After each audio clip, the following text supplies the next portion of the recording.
morning, everyone. We're going to start the process of getting to Kirsten's talk. First of all, thank you for coming this morning. Welcome. Really excited to introduce our speaker. Kirsten Wright is the Managing Director of the Waterloo Institute for Complexity and Innovation. Kirsten's been with us all week, and this is her third talk, and I don't know, countless meetings, and she's still got a lot of energy. I love that. So that's great. Now, Kirsten, as her title suggests, as the organization she works for suggests, is somebody who thinks about systems, like holistic perspectives on big issues that are, kind of core to the challenges we face today. And her research is on housing, which I know is a core concern for Quint and Saskatoon. So today's talk is going to be informed by her research. I understand, right, Kirsten? That's right. This is the first talk that's like really on point for your research, and she's been very patient with us. And so I think we're in for a treat. I'm not going to say any more. I'm going to pass the microphone to Kirsten, and she's going to weave a tale.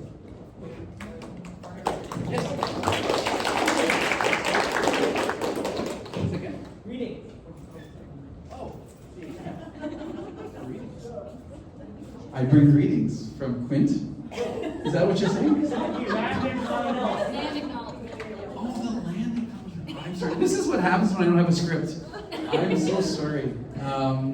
Yes, we are in Treaty 6 territory. I'm very sorry for that. I just got a little carried away. It's been a bit of a crazy day, but this is obviously an important part of this conversation today, and housing is critical. We are, just as an aside, we're doing a big study on the Saskatoon Community Clinic and their West Side Clinic, and that housing issue is core to so many health outcomes, right? We see this in the evidence and this largely Indigenous population that they're serving, and so we want to acknowledge that and pay our respects to the shared territory that we co-inhabit. And I think that's it. I want to say thank you. Thanks for the reminder, Stan. I'll pass it to Kirsten. Is there something else I have to say there? Yes. Kirsten is brings readings to Quint, and then Maria from. Okay. I'm so sorry. That's what happens when you roll in 5 minutes before talk. Okay. I wasn't going to say anything. I would have been okay. Good morning. My name is Kirsten Toms, and I'm the Executive Director with Quint Development Corporation. Quint is a social purpose organization that focuses on affordable housing, social enterprise and employment and training. And I'm really grateful that we've had this opportunity to co-host this event. I don't know many know, but before we got into affordable rentals, we did operate a new home ownership program, which was a cooperative that helped low-income families become homeowners. And I really think there is a renewed energy for cooperatives and just other ways to do housing in Canada. And I'm really, really happy that Kirsten is here today in Saskatoon, that we get to listen and learn from you. And before I'm able to do that with you, I do have one housekeeping item. Station 20 West, this building, is part of a community response to the public health crisis that's going on in our community.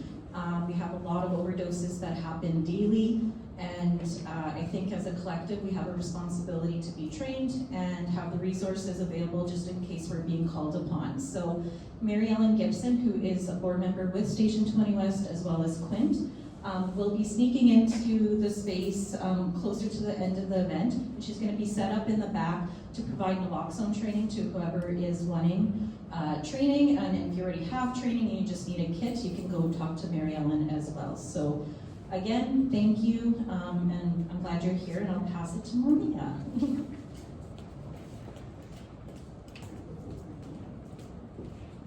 Thank you so much, Kirsten. So one thing about me, I actually started my career in Quint Development and affordable housing before this building was built. So being in this space after having worked on it for so many years is really special to me. So my name is Maria Payaso. I'm the Career Region Manager for the Cooperative Housing Federation of Canada. So CHIF Canada, we look after over 2,000 housing cooperatives across Canada, which represents about 250,000 people that live in housing cooperatives, the not-for-profit kind. So I want to acknowledge how important events like this are today in making sure that our movement grows and is stronger. So thank you so much for being here and for having me here. So I'd like to also acknowledge the significance of this moment in time, not just for cooperative housing, but for our communities, our common and collective future. So 2025 is the International Year of the Cooperative and presents a unique opportunity. It's not just a celebration of co-ops, it's a reminder that when we come together, we build a stronger community. So whether that be worker cooperatives, retail cooperatives, all sorts, when we come together, we're stronger. We're in the midst of a federal election, and Siege of Canada has launched a campaign to make sure everyone is fully aware of the importance of cooperative housing, that we're bringing that to all parties and all leaders to make sure their decisions are informed as we go forward in voting. And I'd also like to close out with an invitation. So if you're interested in cooperative housing development within Saskatchewan, on April 29th, we're actually looking at hosting an event here at Station 20 West to talk about the potential of future development and meet with stakeholders and community members and just discover what's possible. So there is right now federal funding for housing cooperatives and building, and so the opportunities to come together are really important. So if you're interested in that, I will be here the whole time. I'll be here after and can give you more information. So I'll pass it over to Kirsten. Thank you so much.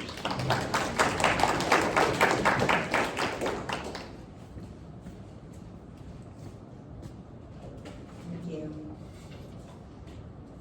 So housing has been a path to financial stability, especially since World War II. Owning housing has been a buffer for families, owning buildings and cooperatives for neighborhoods and communities. What if that path were to disappear? So this talk is on financialization, which is different than gentrification. Gentrification is the clearing out of those risk signals and sort of bringing in a vibrancy that makes it possible for sort of richer communities to buy out and displace communities in a neighborhood. Super problematic in lots of ways, but fundamentally distinct from financialization, which goes a step beyond that, where it's not richer people coming into a neighborhood, it's actually about the financial entities entering and the land and housing being directed in a sense towards this kind of abstraction, right? It's not a person, it's a company with the incentives and structures around that. So it moves from being that kind of relational asset and place to live in community, which may be more or less equal, maybe more or less vibrant, to something that's actually operating with a structurally different logic. A logic not about what can be put in to the neighborhood, what can be built in place, but a logic based around what can be taken out of the neighborhood. A logic in which the decision making and the process actually isn't embedded in that place, and often isn't even in a person, right? It's in an algorithm or a logic or a structure. This can look like condos that become investment assets in REITs, or a retirement home that a family might buy thinking, okay, I'll rent it, it'll be a bit of an asset, buffer my retirement. And it can also look like what's happened in the downtown in San Francisco, where the speculative drive, the speculative investment actually leads to an appreciation of building value to the point where those around can't afford to be in it, right? There's almost like this wind tunnel feeling walking through a street of very expensive rising value buildings as the local shops are closing, right? The actual value that is being speculated on is being driven out because that's what speculation can do, right? It can have bubbles. That's one of the fundamental complex systems properties, is it can actually decouple because you're speculating on unknown future values, and the current value can go above the present to try and claim and pull that money back into the future.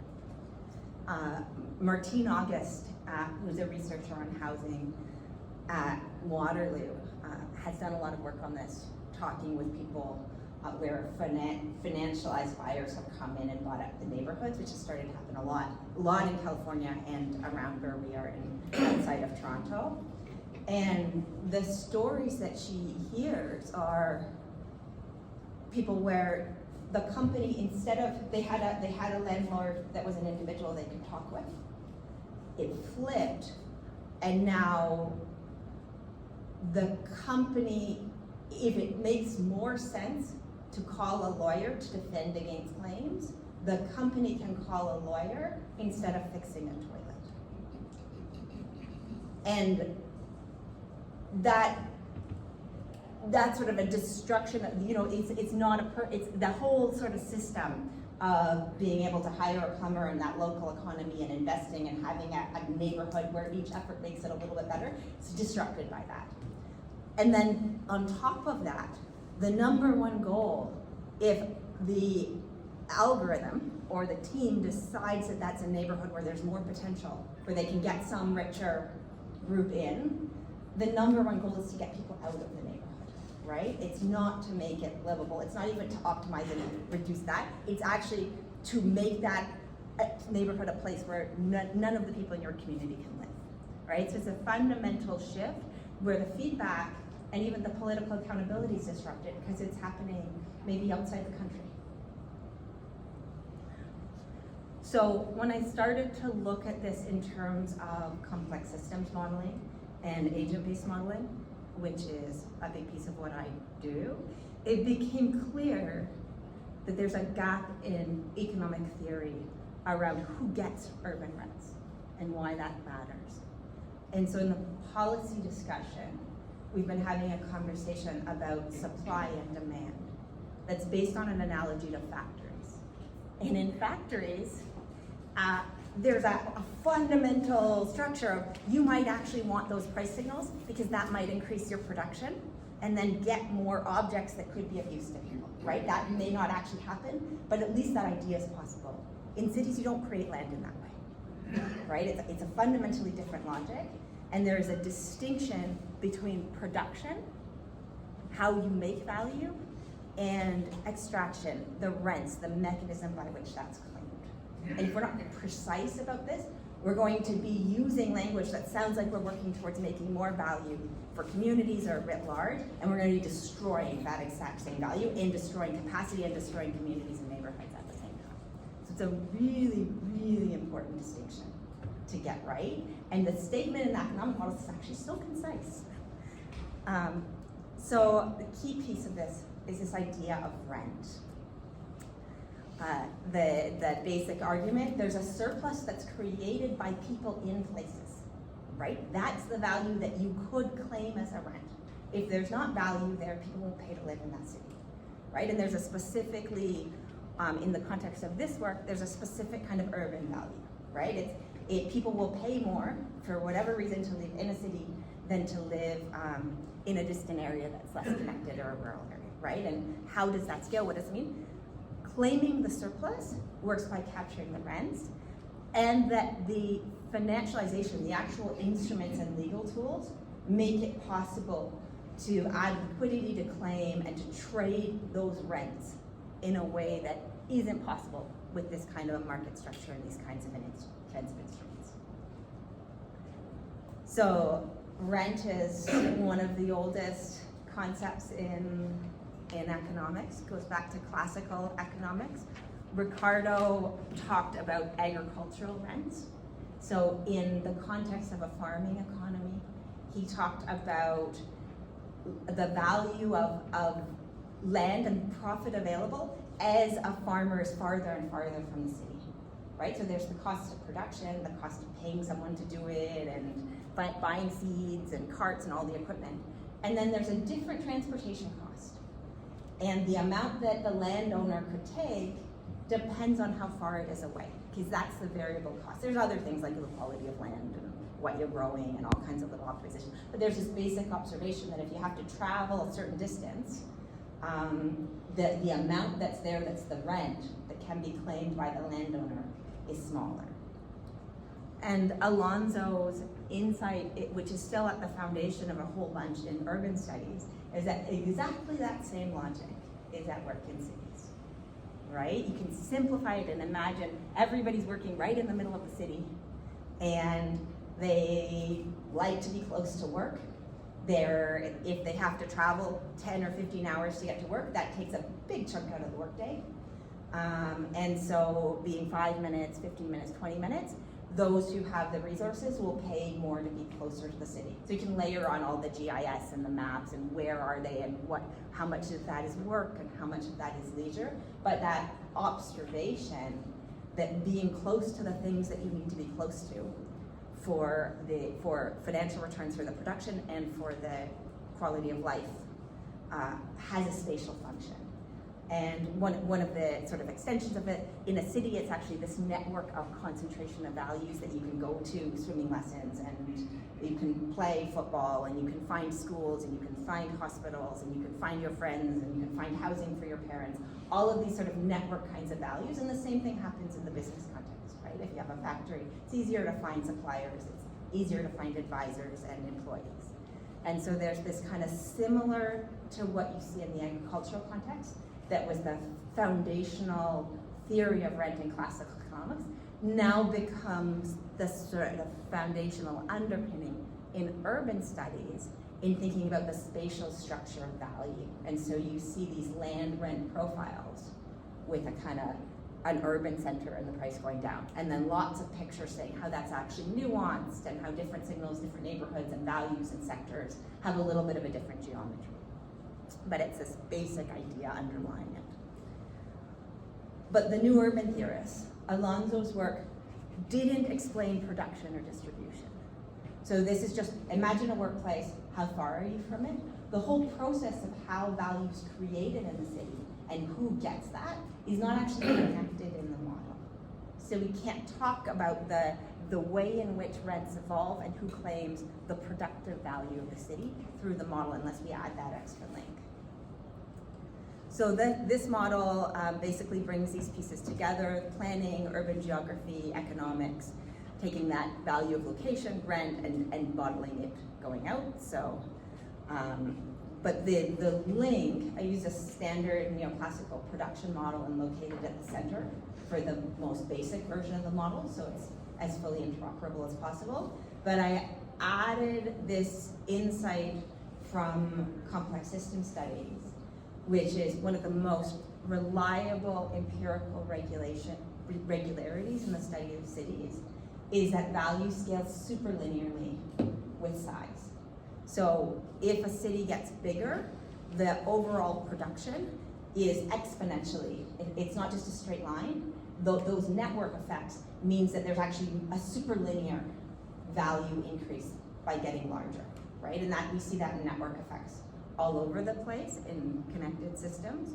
But in the size of cities, this isn't just in modern cities, it goes right back to small towns, hunter-gatherer communities of 30 people. You see this super linear scaling of production. You also see it with crime. It's not just good things. Some things scale linearly, like transportation networks. Other things scale super linearly, like crime and production with cities. And there's lots that you can do to adjust it, but that logic is common across all of these values. So we can add that into the model and go, okay, as the city grows, how do the rents change? For modeling production, we can put that feedback loop back in, right? So if the production leads to attracting more people, that can increase the production, which can lead to attracting more people. So you can have this endogenous growth of rents within a model. And in future versions can add as much of the sort of richer geography and spatial structure in multiple cities as you want. And so what happens? In that context, each time a plot of land comes up for sale, there is a process of bidding on it. And who wins in that bidding process? Whoever has an advantage, writ large. And it is actually that simple, right? If there's a pattern, if it's a fair playing ground, so everything, all the city's regulations and all the citizens try to make it as fair as possible, the large and already rich players will always be able to get a lower interest rate. They're a more secure investment.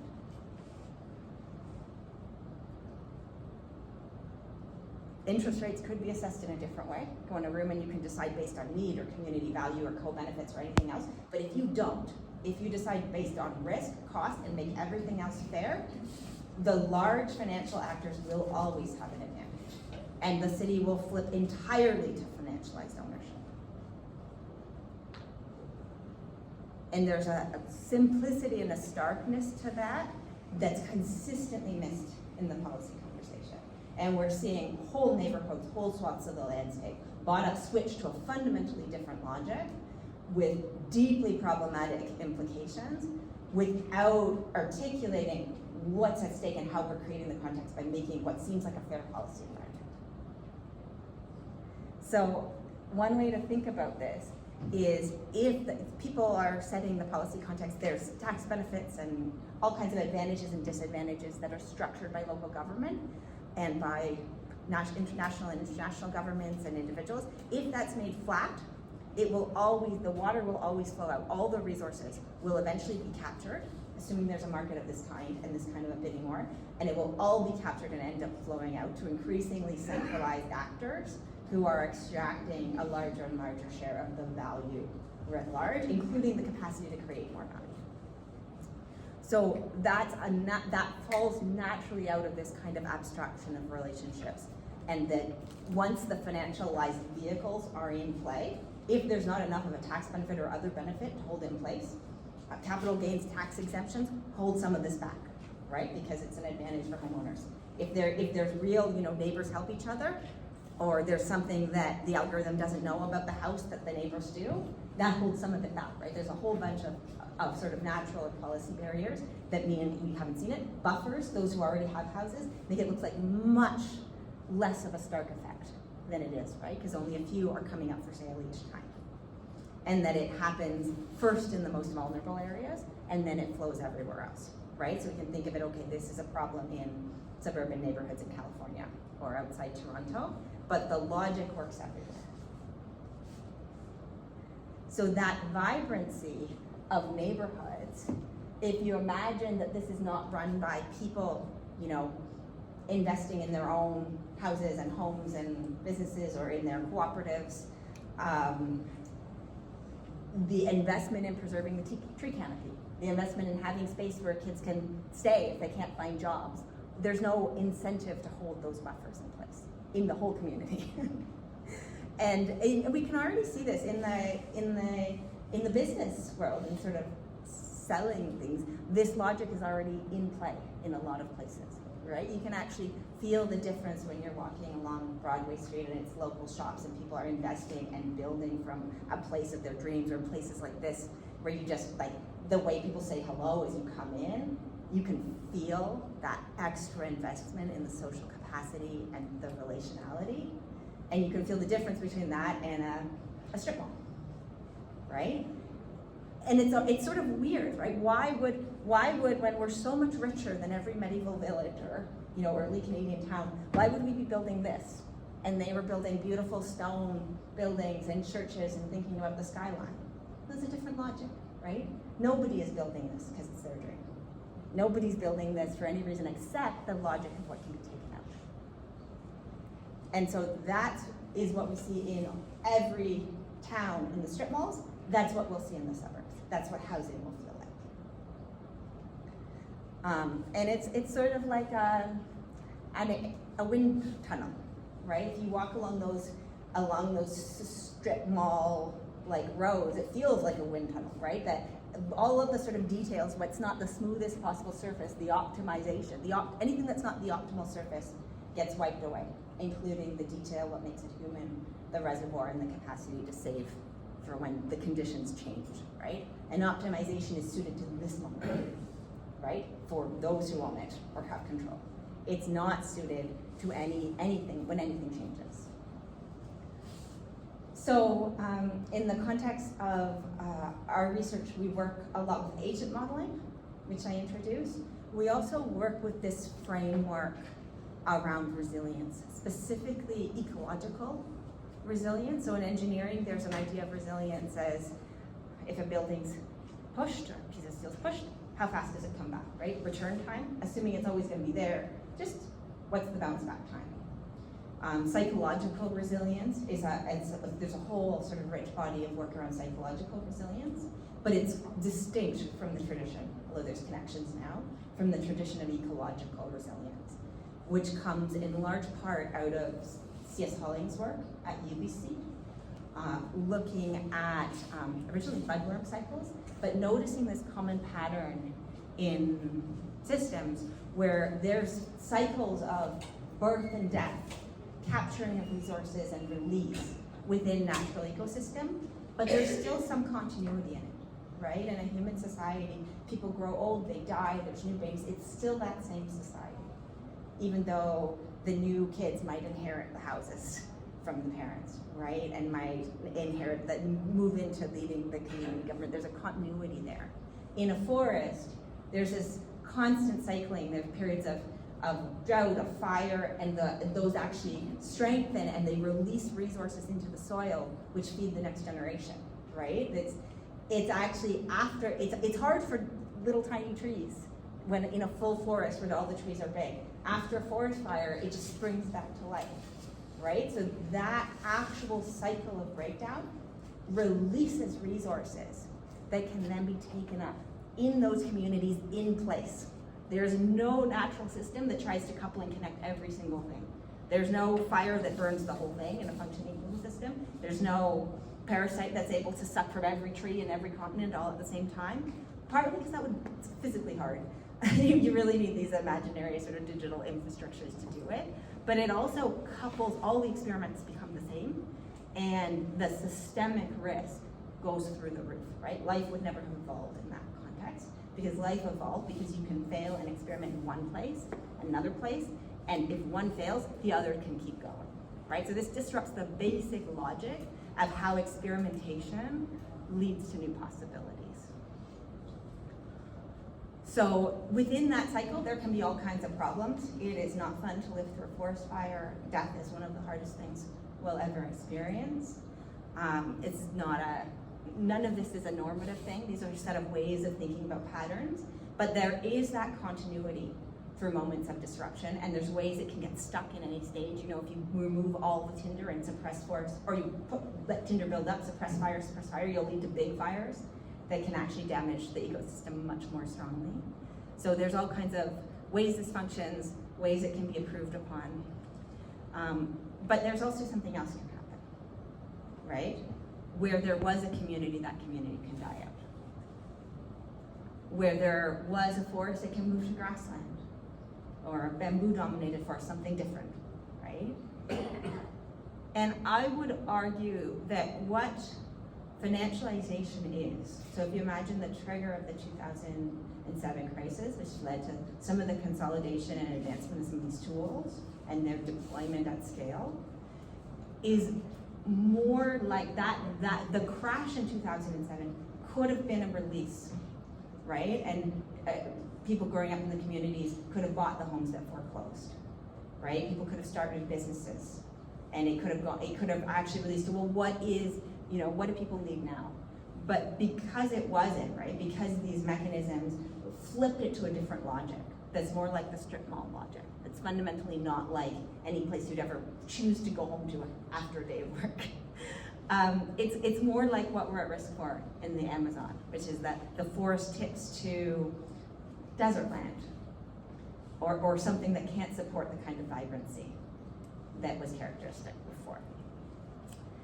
So in that context, even the buffers that hold in place the capacity to sort of save and support kids in the basement and all of those things get sucked out of communities. And because this is the right moment to make things seem worse, if we've been this badly beaten by an algorithm this stupid, it's just extract and concentrate, entirely invented by dead people, how are we going to do as the algorithms get smarter and cuter and more interesting? And we're not just at the edge of the explosion of artificial intelligence and artificial superintelligence, where these tools can get better at traditionally human jobs than us. We're also, CRISPR technology is another, it lets you actually rewrite genetic material, right? And so if that's not centered in intrinsic value and some kind of life-affirming principle, what does an extractive logic of DNA look like? So the stakes are pretty high, right? It seems to me that the financialization logic is a simple logic. It's an algorithm that's a thin insertion into the logic of production, creation, how we live. All of those things work fine without it, but the stakes could not be higher for pulling that bit of the logic out and finding a way to get assets to cycle and value to stay anchored in communities, as opposed to flowing faster and faster from place to place for extractive reasons. So, what now?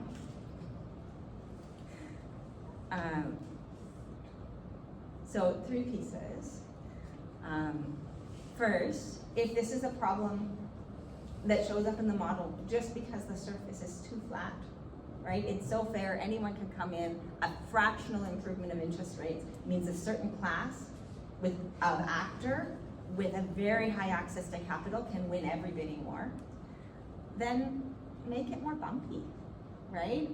Every region could actually offer advantages to those who are there, or those who have some sweat equity. Or one of the things we did working with Meridian Credit Union in Waterloo is we built a fund, an affordable housing fund, but working with the credit union, they said, we actually don't know how to assess credit risk in a way that's deeply equitable or grounded in place. And the Community Foundation Elizabeth said, that's what we do every single day when we give out grants. So they sat down and they did a training process where the Community Foundation just taught the loan assessment people how to assign interest rates in such a way that it aligned with this whole suite of values, right? So the advantages don't have to go in any way or another. It doesn't have to be just to how risky is my investment to me personally. There are all kinds of values that could be priced into that, right? There's all kinds of ways in which cities could offer, and you're starting to see this with a lot of the anti-financialization movement. We actually want a different tax rate. We want more, one of the things I've noticed in going through these development processes is the developers are watching every single day for what comes up and can often buy it before anyone else even sees it. So who sees what first? Who has what support? Who has fast capital? Who has a few tiny delays? It doesn't need to be a big tilting of the playing field, but those tiny advantages, because it comes down to who gets what land, tiny advantages end up being the differentiating factor. And one of the other pieces is that time is a really big piece of this.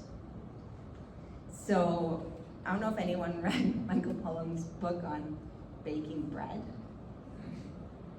and how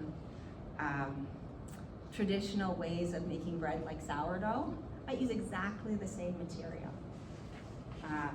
But they wait for a couple of days, right? Because it takes time for the bread to get conditioned, for the bacteria to grow, for it to form that sort of, what gives it an authenticity and a particularity and a character and makes it last, makes it part of that cultural heritage. The factories did a first pass at copying that, but dropped out the time dynamics, just sped it up a little bit, right? And you got something that actually some people can't digest. Some people who can eat sourdough bread will be made sick by eating something with exactly the same ingredients that was just rushed. And that's the other thing we found with community groups, is they can do just as good a raise and make something that has so many more benefits for the community, but that raise is not ready a day and a half in to enter into the bidding war, right? So another project we've been working on is a links development project where it says, okay, well, as a community group, we can. We know that capacity is there. If a city block size space comes up, we can just buy it. We can just buy it in trust, And we can, because that's our job, all we need to do is work with our friends who are already watching this to find the best pieces of land, buy them, and then the value that can be unlocked by building that as a mixed and integrated community where, you know, which some might be standard developer buildings, market rate, some might be individual homes perpetually below market, some might be deeply affordable, supportive care, some might be parks, but the community can be involved, and you can add in, just like with sourdough, you can add in, okay, this group just takes 2 years to get there, right? Or this group's doing it through a deliberative or a democratic process. So you can build in that capacity in a way that's so sort of viscerally real, because this is my neighborhood, right? And we have a chance to imagine it. And so as a tool to build democratic capacity and to sort of capture the imagination, and then even it's a dream project for designers, architects, developers, and so you can also capture that, all that local knowledge and connect between regions, because these are sort of projects that are more than just a bidding war and a little box that goes on a little postage stamp. And that logic can be taken exponentially farther if there's public land, or there's other ways that there can be public investment and people's legacy gifts and donations can go into it. So that's one piece, make the surface bumpy. Think about giving advantages, not about making it fair, right? It's a different logic. Second, think about reservoirs, right? How do you capitalize? We see the systemic failures in banks, put a lot of effort in recapitalizing the banks so we don't get those cascading failures. But those cascading failures are exactly what happens in every system of poverty in every core urban neighborhood in the country, right? Cascading failures, it just doesn't get into the policy decisions with the same urgency. Unless we can find a way to recapitalize places and support structures and people with the same urgency that we recapitalize banks when they start to fail, we will always have those cascading failures of poverty. And they're totally unnecessary, right? They cause harm, and it's a failure to hold the network of resource and capacity and compare and relationality in communities in the way basically all communities have historically until we made this artificial system of extraction. So those are the first two. Make it bumpy, so give actual advantages, right? Take sides. Make reservoirs, capitalize the people, capitalize institutions, capitalize those anchor people. When people know who the hosts are in a neighborhood, who make every place 10 blocks around better, right? In every community, in every culture, capitalize those people, give them a building and space to actually do the work that they're already doing under resource now. And then the other piece is that this becomes a logic also for the alliance between communities, because we are all better off. It's not a outside versus inside. Every single region is better off if we make an alliance that's not a race to the bottom on labor and environmental standards, right? We've structured since the 70s every trade and policy decision around basically a race to the bottom, extractive logic, where the incentives is to suck as much out of communities as possible. We could flip that logic where we have an alliance to get past this kind of prisoner's dilemma dynamic and say, let's make policies where we are all connecting to make advantages in every place, and every person benefits because the total value goes way up, and because once you're done working, there are places to go to in the world, right? Because everybody, if you look at what billionaires do, they go and find the couple of places that are still real places. And the water that's real water, and relationships that are real, some of them like relationships, right? And so there's things that you can do in place, and there's also ways in which you can structure the logic so we can do this between places together. And it's actually really quite easy, sort of a matter of doing it. The work that we do is on social innovation. And Francis WICI, who's one of our founders, defines social innovation as a change in the routines, resource flows, authority flows, or beliefs in a system. You can tell what I've told a story of is a story of a flow in the routines, rules, beliefs, authority flows. It is a change, not necessarily by anyone's choice, but it's a collapse in the norms that held value in place. So what is the answer?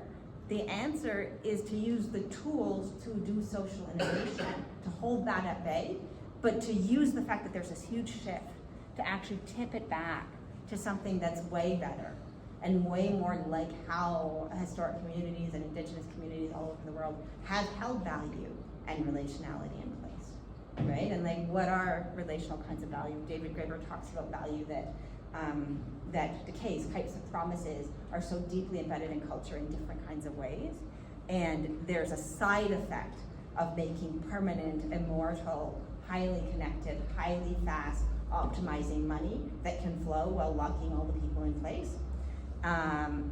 And so those logics are just ones that can be right at the ground level from each building, structured differently, from each trade agreement, structured differently, from the formation of each loan, structured differently. And the thing that I think is maybe most optimistic is to remember that it's actually everybody who is a person who is in a particular place, and there's not like this isn't an us versus them logic even necessarily. One of the things with the structure of the REITs and the externalization is even developers are in a way a revolutionary class right now, because they're going to get totally displaced by another layer of extractive logic, right? Even box stores are about to get displaced by Amazon, and Amazon's about to get displaced by Shein and AliExpress, right? So we're actually all in this together, and at this moment are humans who can see sunsets and listen to each other and talk and connect and tell stories. And so using these tools together in a way that builds identity and relationality around place, and anchoring that in building assets and democratic capacity, I think gives a foundation, a really strong foundation to get at some of these things that are otherwise so stuck, right? Like if you're gathering around fixing housing in communities, the capacities that you build are the same ones you need for misinformation and democratic structure and education and jobs and all these other things. Thank you.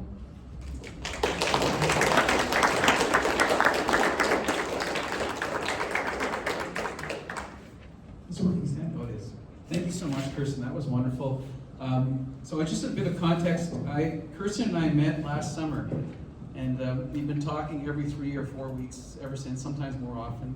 And Kirsten, I think, the way I've been thinking about Kirsten, well, one of her friends described her as a poet, and that's how I think of her. She's introducing a new language, or at least a new language for many of us, for thinking about these problems, and it's a powerful language that helps us connect issues that are very disconnected. And so even as you were talking, Kirsten, I was thinking about this kind of flattening idea, right? That so much of the incentives are around flattening things. In the policy literature, we talk about level playing fields, and that's the kind of policy expression of that idea of leveling. And when I used to work for the credit union sector, we're constantly lobbying against this pressure from policymakers to flatten things. Like, well, you have to be like the banks. You have to follow the same rules. You have to do the same things. You have to measure the same outputs.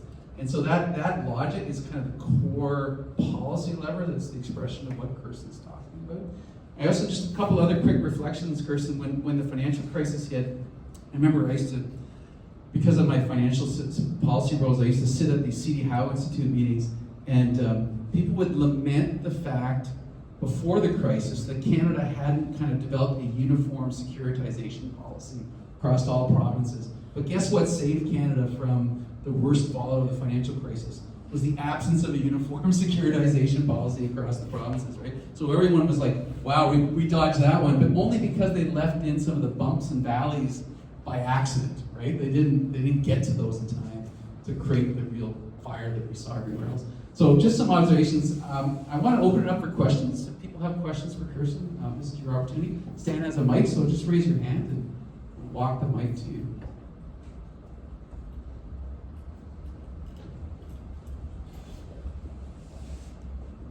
I wonder how much the effect of remote working has had to reverse this problem of centralization. Yeah, Great question. It certainly has led to speculative bubbles moving to all waterfronts globally. There still seems to be pretty strong consolidation around the network effects. One of the features of that superscaling of wealth effect is it may be production, it may also be that eigenvalue network centrality lets you claim the wealth. It may also be the social value of being central, so it's just attracting. What you sort of see right now is a kind of bimodal, those with the resources sort of owning a big chunk of the most central cities where they can hold the networks, and then moving to the sort of most remote waterfronts and boats, and then back and forth. So I think it accelerates that, it gives more choice. And so it sort of removes some of the bumps in necessity, and also the need for people even to be in loop as this algorithm takes, which is a sort of unprecedentedly scary thing in terms of mass society, because it wasn't great in the agricultural period that 95% plus of people had to be doing labor to make the surplus for the medieval rulers and offering their bodies for the work, but they were essential in some ways. They had to be kept alive, right? That's what drove getting the bread to them. And then in the factories, they still needed to be kept alive. So subsistence wages before organizing. And so if I think there could be real disruption. This is one of the debates we've had is, so there's the working remote, not necessarily great yet for forming new relationships, but amazing for sustaining, right? So the capacity to organize between places, super hopeful if one were to be executing a strategy to make an alliance between regions and actually anchor places. Left alone, that coupled with what might be real displacement of labor is you'll probably see a lot more, essentially what we already see in what's sometimes called the third world, right? It's just so outside and marginal that people periodically notice if it's starting. Kirsten, I think we have another question here. Go ahead, Stan.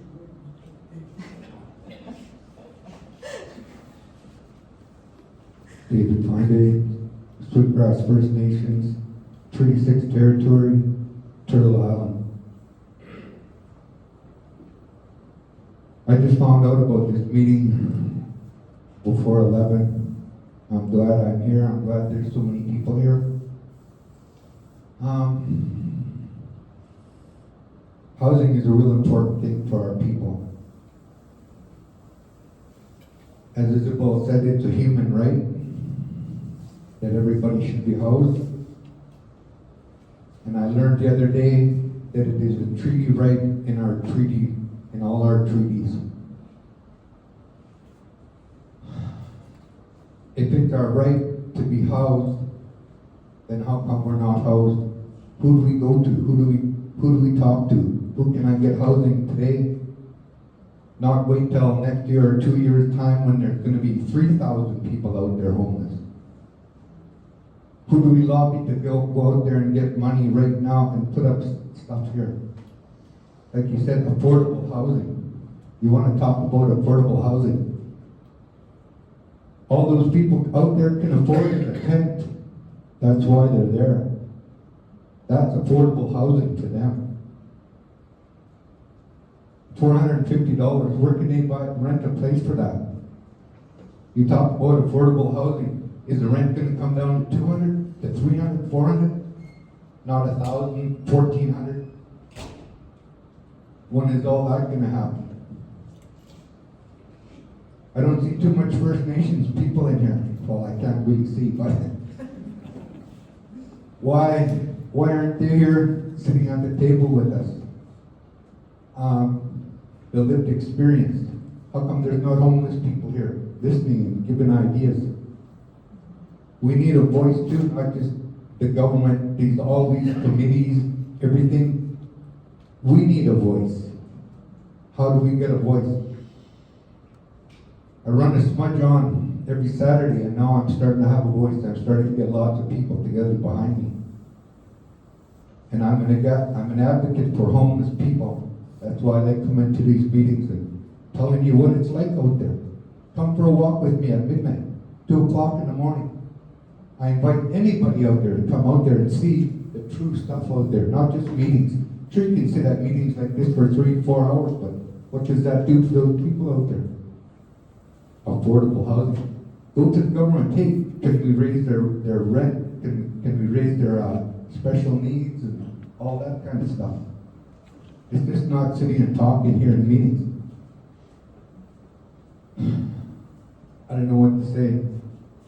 I like to get out there and move things, not just to sit at meetings.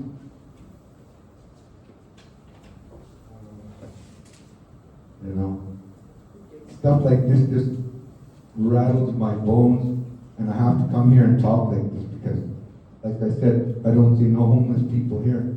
I hear about all these renters, all these big businesses, they get tax cuts, they get everything. What do we get? Okay? You walk out in this community. What don't you see? You see lots of things out there. What don't you see? You see one Catholic school. You see a snowbank rink. You don't see no grocery stores. You don't see no sports teams, no entertainment, no after-school projects, no community centers. You want to invest money, invest it in our community, invest it in communities, not in people, corporations, and committees, and everybody coming into the community and saying, talking. I don't know. I've gone to City Hall, I've gone to a lot of meetings, to the legislature, and they just listen, just like you guys are listening. I'd like to step up and say, okay, what can we do tomorrow? What can we do the next day? Step up, help me. You guys can't step up, everybody has parameters in their jobs. When I worked, before I retired, I had parameters on my job, and I was told, you can't say that, you can't go to that meeting, you can't be over there. Well, now I'm retired, now I can talk. And if you guys are scared to talk and stand up, come and tell me, I'll talk and stand up. Hey.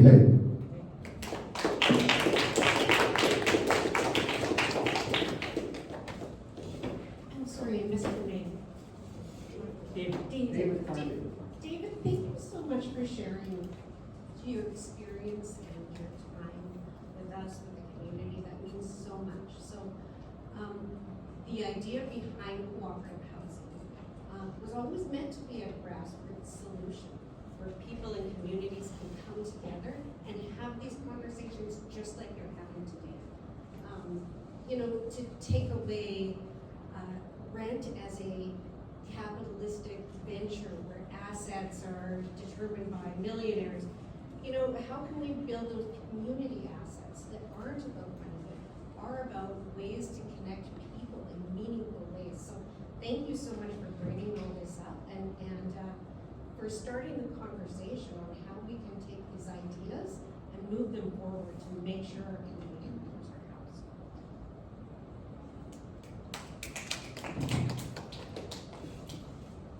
I don't know how much time we have left for any further questions, but I wanted to ask if you had any other examples to share that communities have found successful. You shared about,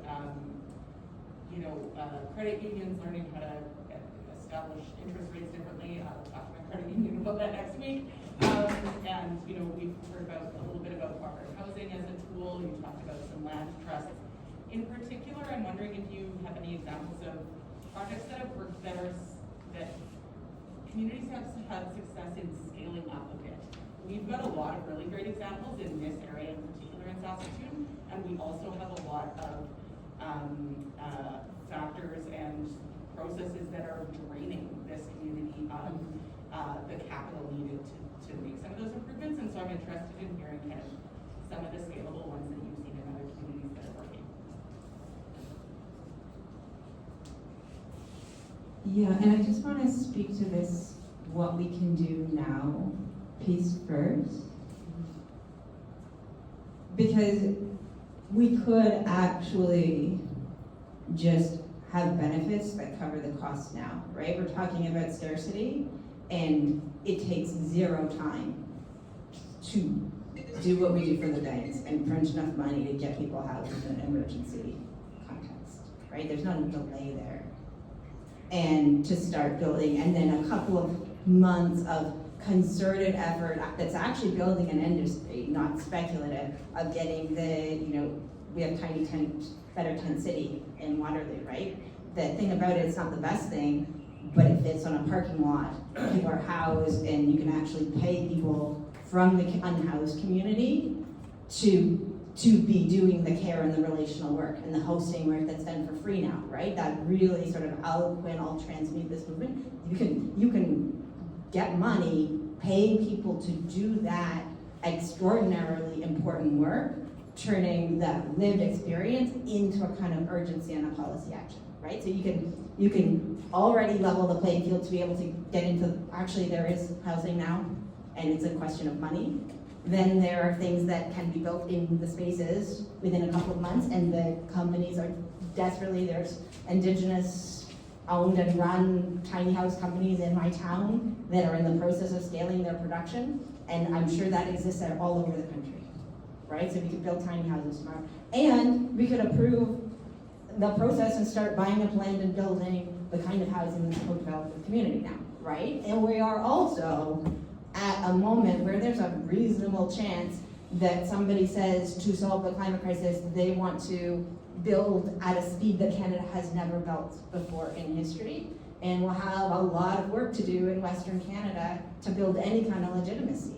So I would say there's a policy window right now, especially using some of these bank levers that can actually shortcut the political process and green light, shovel-ready plans tomorrow with a different logic, not the sort of fast logic, but the real grounded in relational work and hosting the conversation, that kind of urgency tomorrow. And that this election's kind of a pivotal time for thinking about that. On the scalable projects side, there's a good number of the projects that have a lot of potential have been explored through the 167 or 187 housing innovation labs across the country that have engaged an incredible range of the people thinking about housing across the spectrum. So the networks are live, the solutions are there, they're in their report. We're having conversations about doing some of the synthesis and evaluation and sense making the case that that could even be a convening and a reactivating and a connecting, and maybe connecting some of those projects to scaling and finding the scaling partners. Because there's an incredible richness of things that have been tried, right? And they run into the structural gaps, so the system's not set up to fund that kind of thing, and it's playing with this at the edges of another logic that's actually doing something else, totally counter to this little tiny experiment on the side, right? And so that is a readiness that, I don't have my regime picture, but that niche level regime readiness, that's consistently how change happens, is you find those pieces, they actually have the readiness, and then there's changes in the landscape scale that pull them up into the main structure. I'll give one example, because I think it's such a powerful example for partnership with the co-op movement nationally, called Build Now in Waterloo, which is actually developer run, largely coming out of a community foundation convened roundtable that I was a part of, the Waterloo HURT Housing Innovation Roundtable, something like that. But it aims to build 10,000 affordable houses in perpetually below market, and does it. It has the builders, Habitat for Humanity, led by developer, has a co-op group, just takes profit out of the sector altogether. So everyone gets paid, but there is no profit, right? So just took that logic. And then in order to make it viable in a relatively building environment, the cities and the townships will put in land, and then you're able to start building immediately at scale in that relational way, different kinds of buildings and with community, right? And so that's a project that needs scaling partners. There's probably hundreds of them. We could just map them out, right? People know who they are, we know who those people are.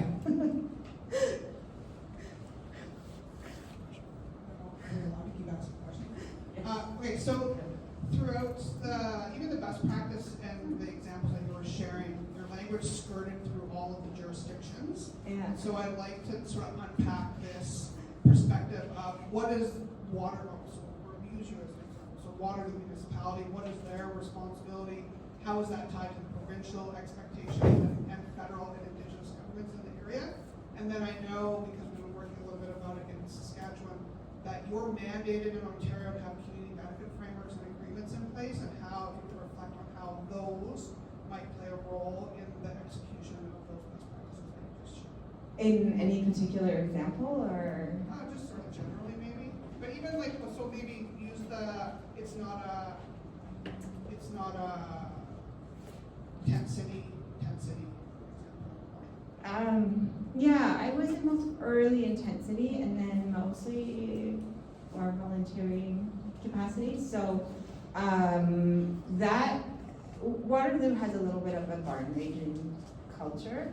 So that started with a small group of activists in early pandemic response, and started with, came very much out of the, church kitchen, like, we've got to make sure we're feeding people, we've got to do this, what are the emergency responses if people don't have housing? And it was at a moment when council and all the governments were very much aligned to try and get farther than they were before, and so there were conversations on pausing rent, like just so many conversations in that, what are we going to do if people at home and they don't have any income, or whatever else, and the displacement that was coming. And so I believe it was a for-profit partner that put up a parking lot and just started, and then the cities, there were sort of funding, some cities, some private, some financing of it, but it wasn't very, I believe, on the order of $20,000 paying per unit, which is not what you would be paying commercially for those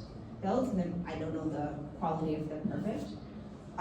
The big problem was the NIMBYism, that they lost that land, and finding a home that would welcome them was really hard, right? And so the negotiations with the community. I don't know anything about the relationship with the provincial government and the federal government and the breakdown of funding for it, and I imagine that would be very different in this context.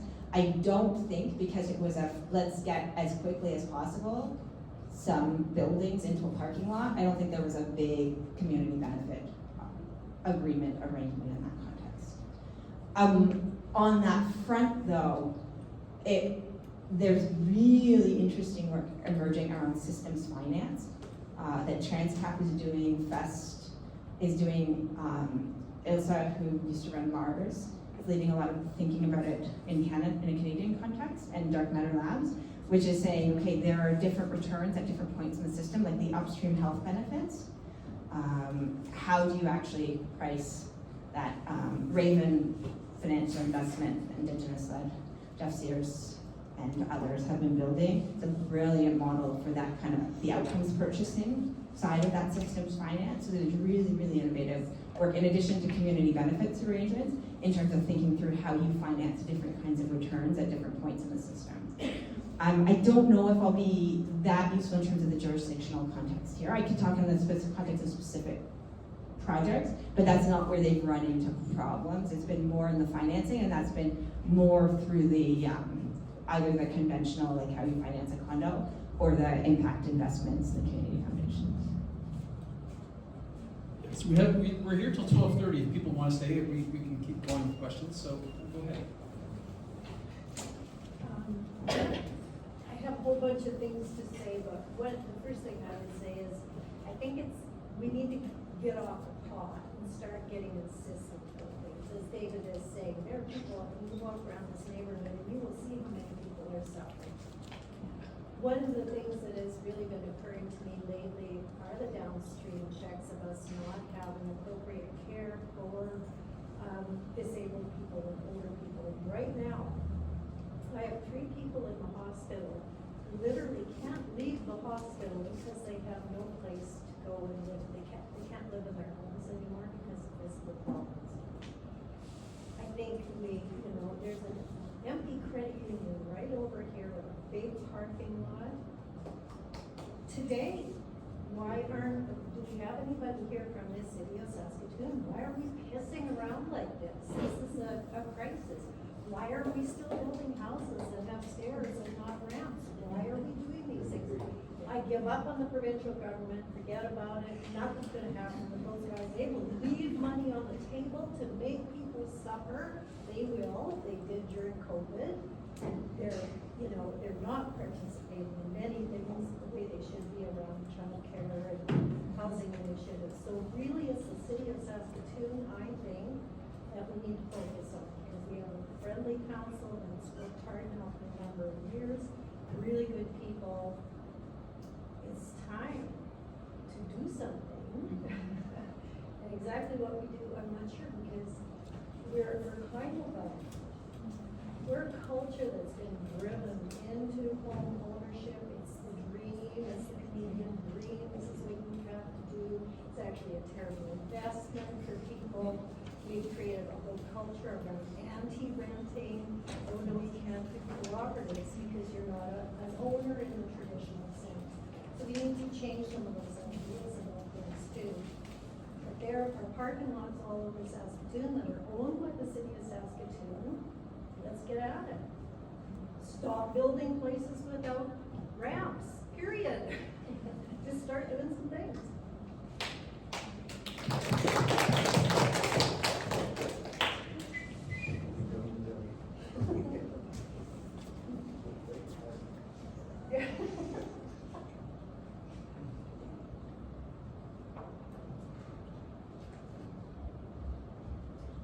Yeah, everybody talks about affordable housing and all the troubles that you have to go through. I wonder if there's anybody here that could lead me through that process, because I've lived here for 50 years and I paid rent, and now I want to buy a house or a condo or something, and I'd like somebody to take me through those steps and to show you how much barriers there are in that. And the biggest barrier in that is my long hair and my brown skin. I don't know if you guys can understand that, what we have to go through, the racism and all that every day. You guys go home, you have jobs and everything. But look at how everybody talks down all these homeless people. Calls them down, knocks them down, and keep them down. How can that be prevented? Like they say, affordable housing. When are you gonna come here? Help me walk through that process, and I'll show you, you'll see the barriers. I wanna buy a house, but who's gonna help me? Once, I'm a leader in the neighborhood, and I lead a lot of people, and when I am successful at something, people will come up to me. Hey, how did you do that, David? Show me. So show me how we do this affordable housing, and then we can show other people.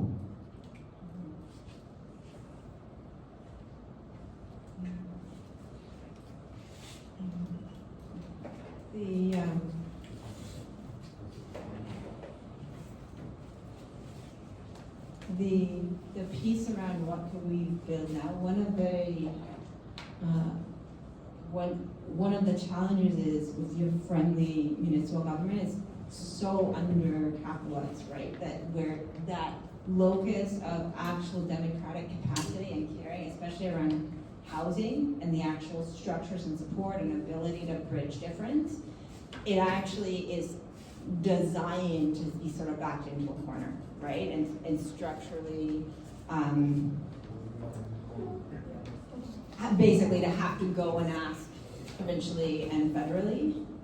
And municipal and public banks could be one of the ways that you could really unlock towards that, if the moment with Carney could actually be translated into something there.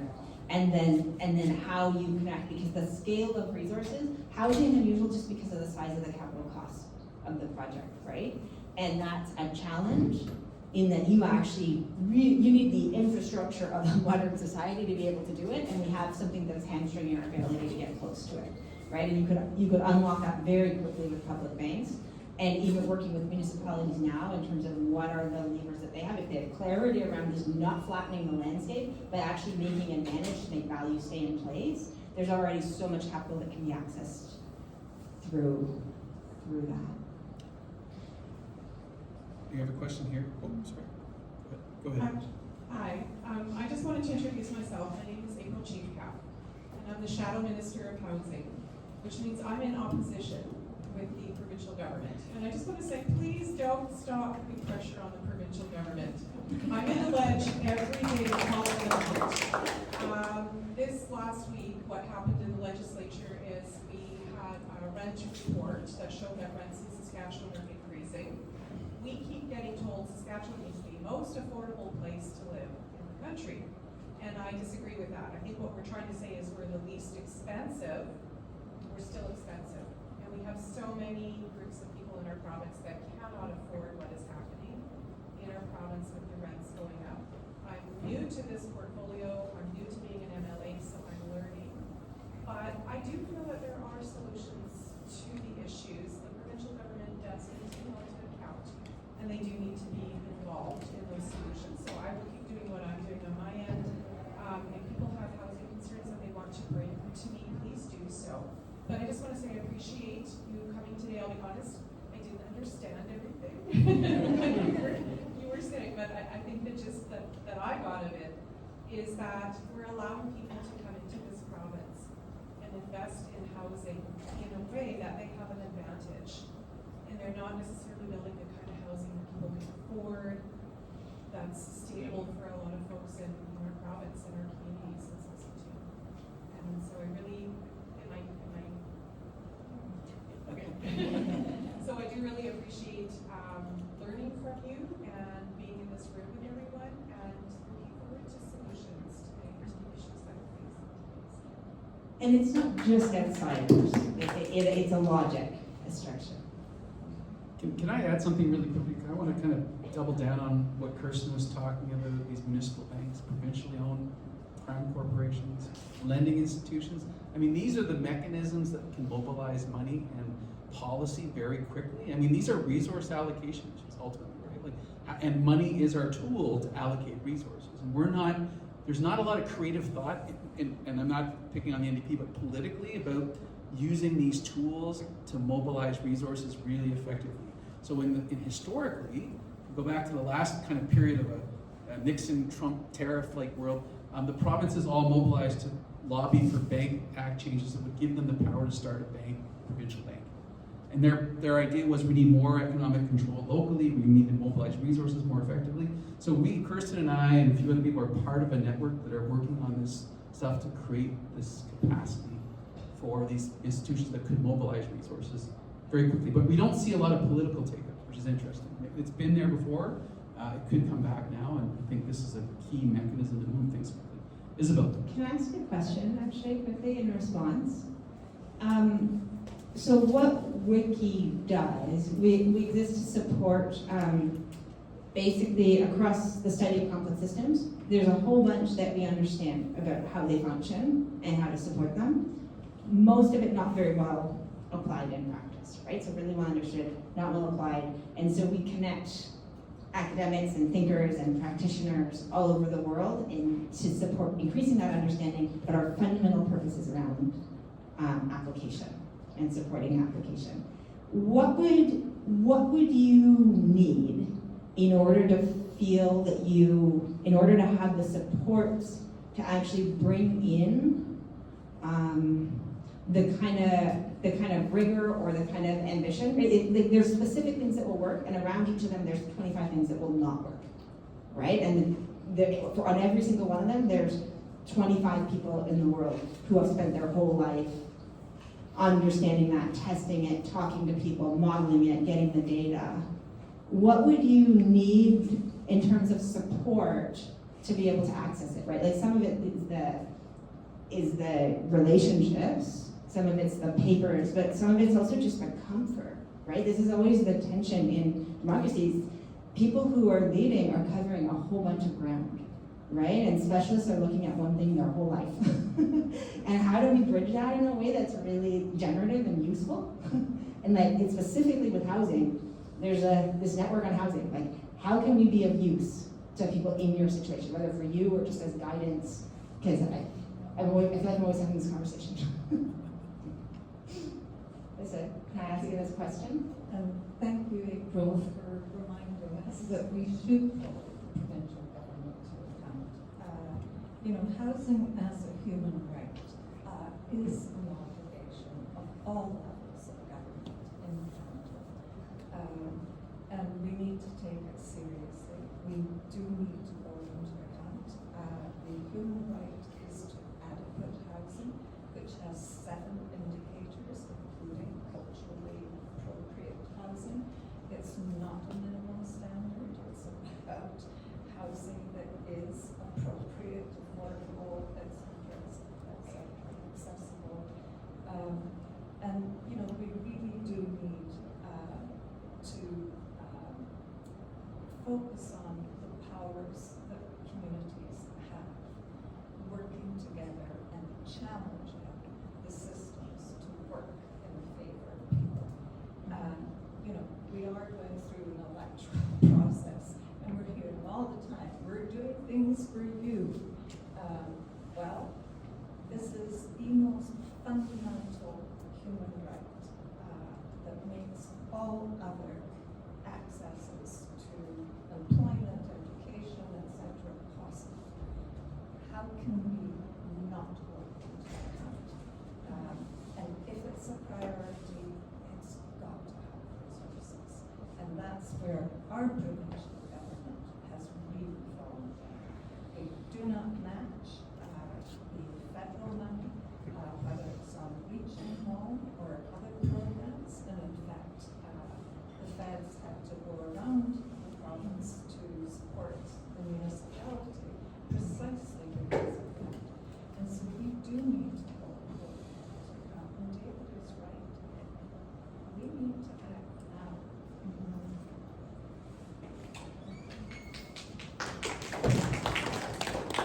Isabel, I don't know if you had any reflections on Kirsten's questions about connecting. Well, first of all, I want to clarify, when I say outsiders, what I mean is I know there's real estate companies that come in from other provinces and buy stuff up, and then their rents go up. That's partly what we're dealing with. What I need is to get elected into government and not into opposition. Because I'll have that power to make those changes, but I would just like to talk with you more about this model, because it sounds like an excellent solution to one of the issues that we're facing, and just getting around all those barriers that come to how cooperatives can access the land and get the loans and be able to do that.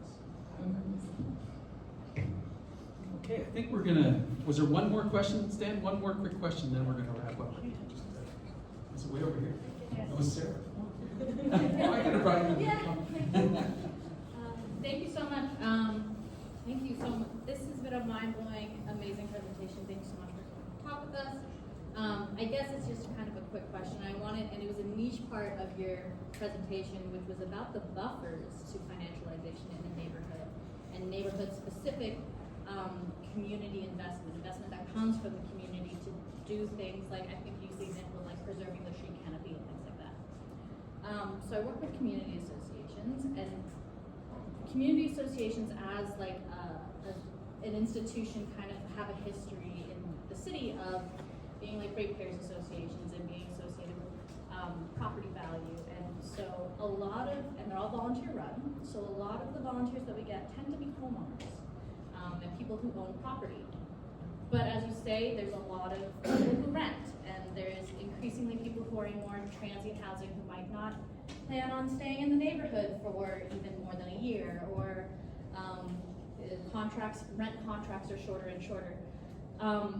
So my question is kind of, in thinking of those community investment buffers and getting people to kind of buy in, how do we bolster renters to feel that sense of ownership and sense of authority to get those things started at the grassroots level. Yeah, no, it's really important. There's all of these little biases that add up, right? In terms of incentive politically to knock doors, or you can put the most visible signs. It's easier to get involved if you know you're gonna be somewhere, if you have extra resources. That there's often the culture and the norms in the neighborhood associations. Co-ops are often really good about it, right? Because there's just this it's rental, but there's a culture of sort of building around it. With apartment buildings, it's a matter of being really deliberate. Even the norms of that you can't go through the door unless you know, if you're on a political campaign, you can get past, but in terms of knocking doors in the neighborhood, in terms of local businesses, being able to build those relationships or community members, it's sort of the practical work of building capacity and organizing, right? And I don't have easy answers to it. I do think making the effort, there's often places where, you know, on websites people talk about homeowners and making sure to deliberately add renters and homeowners, right? Making the same way you might go and, you know, bring muffins to somebody who's new, making that extra effort, because if you recognize there's any kind of bias, just the norm of overcompensating sort of adds up over time too. But I think a lot of the things that are challenges will continue to be challenges, and that's sort of the reason to keep pushing on them. I also think organizing between neighborhoods, being deliberate in organizing that capacity, if it has sort of the anchor up from the co-op sector or the community sector, or something that can both counterbalance, but there can be a kind of a unity and common purpose between them, that can be a way where the culture of the overarching organization of homeowners sort of shifts its priority and the identity to be more inclusive. Well, thank you so much, Kirsten. Thank you all for being here. Thank you to Quint. Thank you to the Cooperative Housing Federation. And you know, this has been a really great talk, and I'm looking forward to more conversations. So thank you all. Have a great rest of your day.